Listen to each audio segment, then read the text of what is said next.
Terima kasih ya buat teman-teman yang sudah menyempatkan waktunya untuk mensupport. Oke, sebelum saya lanjutkan ini, OJK tidak akan memblokir pinjol kalau tidak ada laporan ya. Itu juga mau saya bahas. Dan satu lagi ini, saya sampaikan kepada teman-teman semuanya, pinjaman online ini adalah musuh besar di tengah pandemi gitu.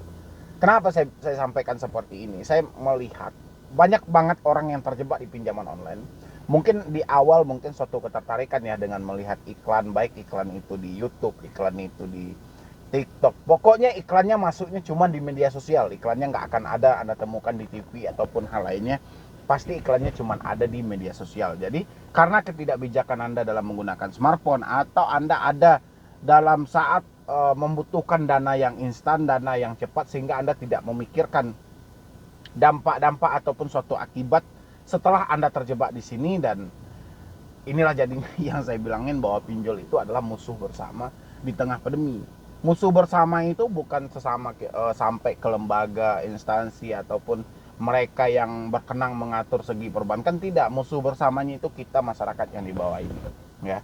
Kalau kita tidak bijak dalam menggunakan smartphone kita, kemungkinan besar ya Anda akan terjebak dalam sebuah permainan online seperti ini.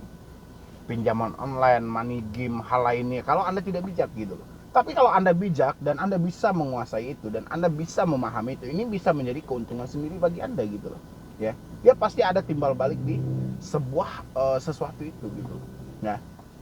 Tapi kebanyakan di sini dari pinjaman online sendiri, itu saya perhatikan banyak banget dari teman-teman itu yang meminjam tanpa dibatasi dengan kekuatan mereka sendiri ya. Misalnya ekonomi mereka tidak memadai sehingga mereka memaksakan, bahkan saya menemukan ada orang yang bisa meminjam dalam satu hari itu 10 aplikasi gitu ya. Ini bukan aplikasi beranak ya. Kalau aplikasi beranak itu udah jelas Anda tidak tahu, tapi ini di aplikasi yang berbeda gitu loh. Dia bisa ngajuin 10 aplikasi cair dalam satu hari.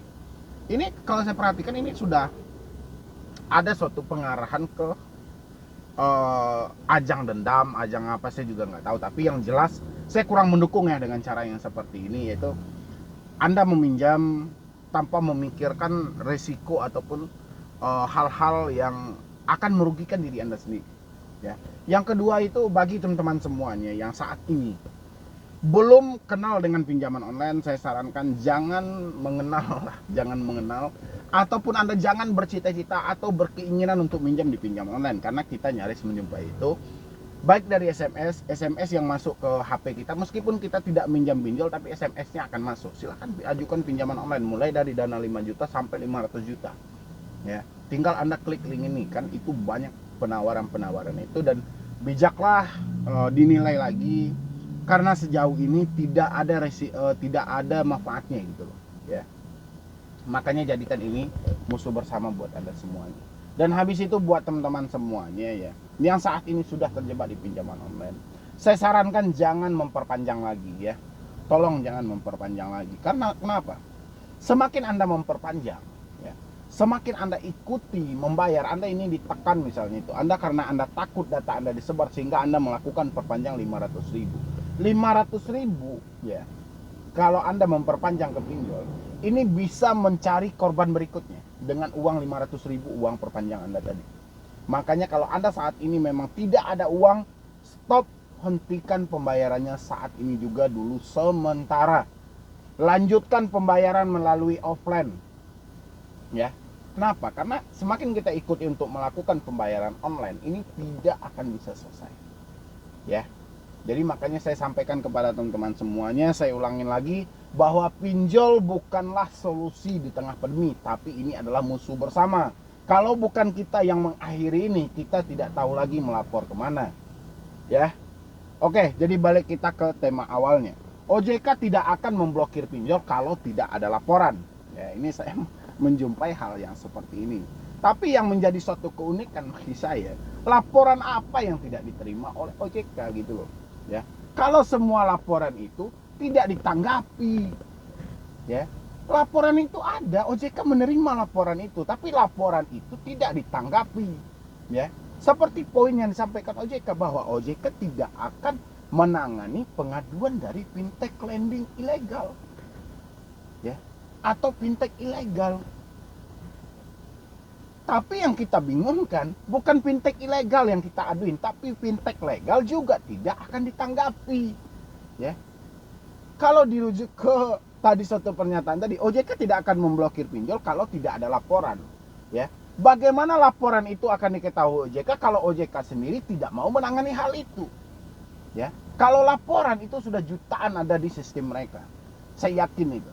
Mungkin rata-rata dari teman-teman semuanya sudah pernah melapor ke otoritas jasa keuangan, tapi yang kita herankan, laporan ini tidak pernah ditanggapi.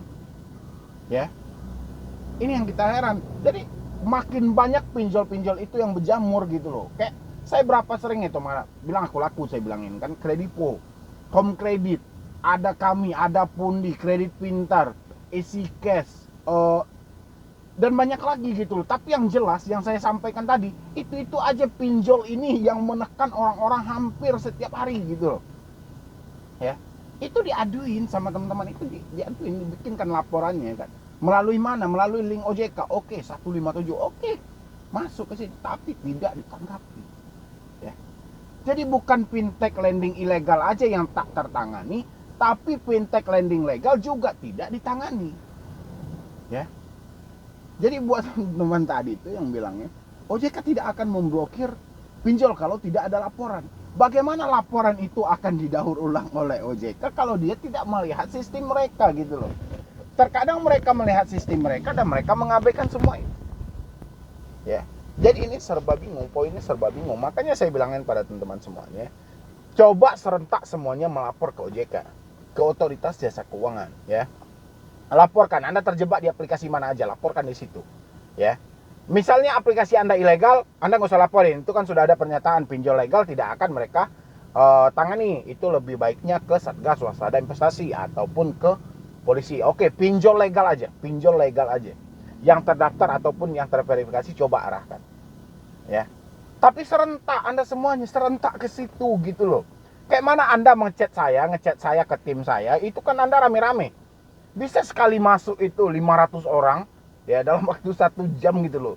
Begitu cepatnya gitu loh. Ya, kayak gitu juga Anda coba tes ke OJK itu. Ditanggapi apa tidak? Kalau AFPI saya yakin AFPI di bawah naungan OJK, berarti mereka masih kecil gitu loh. Ya, yang besar itu OJK, Otoritas Jasa Keuangan. Kalau AFPI itu masih kecil, dibentuk oleh OJK gitu loh, baru beberapa tahun lah umurnya baru gitu kan. Cobalah Anda masuk ke OJK itu. Kalau misalnya nanti, Bang, memang Bang nggak ada tanggapannya Bang. Udah 1 minggu nih Bang. Udah 1 bulan ini Bang, misalnya Bang. Oke, kita bisa berinisiatif. Pengaduan yang tidak ditangani oleh OJK berarti itu adalah ilegal. Tinggal kita yang ngambil inisiatif sendiri. Bagaimana kita menyelamatkan diri kita ini dari tekanan dan ancaman dari pinjol ini. Ya, Anda boleh ikutin cara saya, yaitu hentikan pembayaran secara online. Ya. Kalau memang itu sudah fakta, memang tidak ditanggapi, baru kita ambil ke poin mereka. Ketika pengaduan tidak tertangani, berarti pengaduan Anda adalah fintech ilegal, gitu loh. Makanya tidak ditanggapi oleh OJK, gitu loh. Jadi pas Anda mengaduin, misalnya Anda mengaduin aku laku ini tidak ditanggapi, berarti aku laku ilegal, ya. Atau ngaduin Kredipo ini tidak ditanggapi, berarti Kredipo ilegal.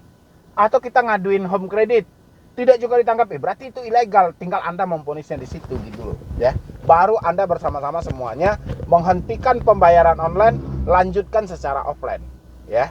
Setelah dilanjutkan secara offline, barulah di situ ketika Anda berhadapan dengan seorang debt collector kan ada yang datang tuh kayak debt collector Kredipo misalnya, Anda berada di wilayah Jakarta atau Jawa Barat, Bandung dan sekitarnya gitulah ya. Dia datang, baru kita rujuk ke peraturan OJK tadi tentang ciri-ciri pinjol ilegal, ya. Penagihan tidak beretika. Penagihan fintech lending ilegal itu tidak beretika dan mereka tidak dilengkapi dengan sertifikat penagihan. Tanyakan sertifikat penagihan sesuai dengan rujukan OJK tadi. Ya.